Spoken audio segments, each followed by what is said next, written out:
So fight the struggle. All right, so I have a surprise for you for our final comedian of the evening. She is a regular here and appears several nights a week. So put your hands together for Jill, the waitress.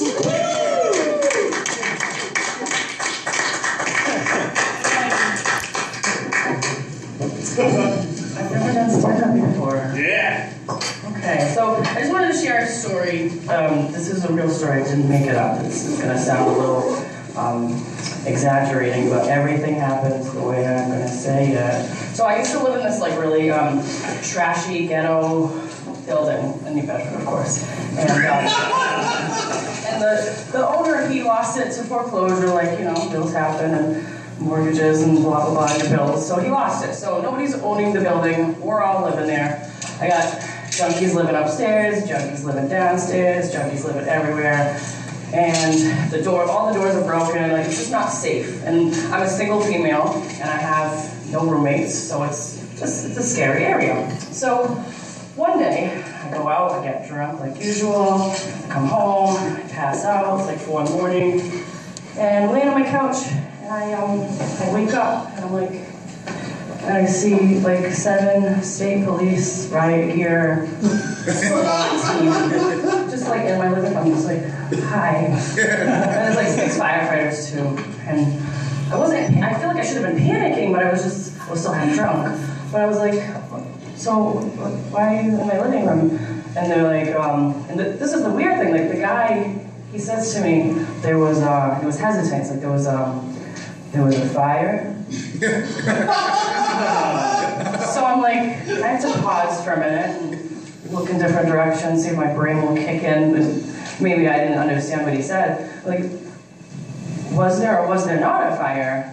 And he's like, there was a fire. And I said, okay. And I remember looking, like I'm in the living room. I look down the hall into my other opening of the room, and I see like 6 or 7 other firefighters in the room, just like talking amongst themselves. And the room looks like clear. Then 10 seconds later, I look to the left, now the room is filled up with smoke. So it didn't make sense because he said there was a fire, which is past tense. But then all of a sudden there's the future fire, so it's like he's like the psychic fireman, police people, like I don't know what was going on. He was in half drunk. So, in the meantime, I go and I said something to one of the cops in front of me. I think I want to get up, or I just like lean forward or something, and the cop looks at me and he says, sit down or I'll cuff you. And I'm like, but there was a fire. There is a fire. Right there. How's no one's saving me? I don't understand. So guess, like, long story short, what had happened was, they meant to raid the upstairs apartment. And this is like to prove how hard like I sleep. Like they did a battering ram on the door, like the shit you see in the movies that looks like a freaking oxygen tank, like boom, right through the door, slept through that. Then they threw a flash grenade into my home, which is supposed to make you deaf and blind for about 15 seconds. Slept through that too. That was probably like my biggest concern. But moving forward, he goes, so they came into the wrong house. They realized they were in the wrong house. The flash grenade catches my carpet on fire. That's why all the firemen were there. And luckily it like actually caught a big bag of incense that I had like on fire, so it smelled really pretty out there. So it was like, I think it was like frankincense or something. But long story short, the guy, the state cop that said he was gonna cuff me didn't know, nobody told him, because he was the first one that ran in, nobody gave him the heads up that, oh, we're in the wrong apartment. So he's still treating me like the criminal and the wanted people that they're trying to find. That's why he said, sit down, shut up, or I'll cuff you. So I'm like, they had to make me wait for like an hour, and finally I'm like, you know, can I get off my couch now? Like, and then they let me get off my couch, and then they're like, oh, we have to wait for the fire marshal guy, or like the fire manager, I don't know what it's called, chief of police, to come and make sure the fire's out.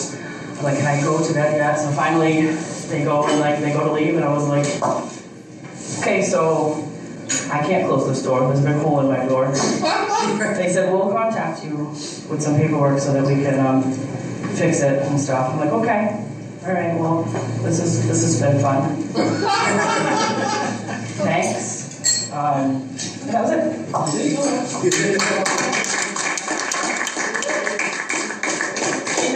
They were supposed to raise people upstairs. Then they did. Keep it going for Jill, the waitress.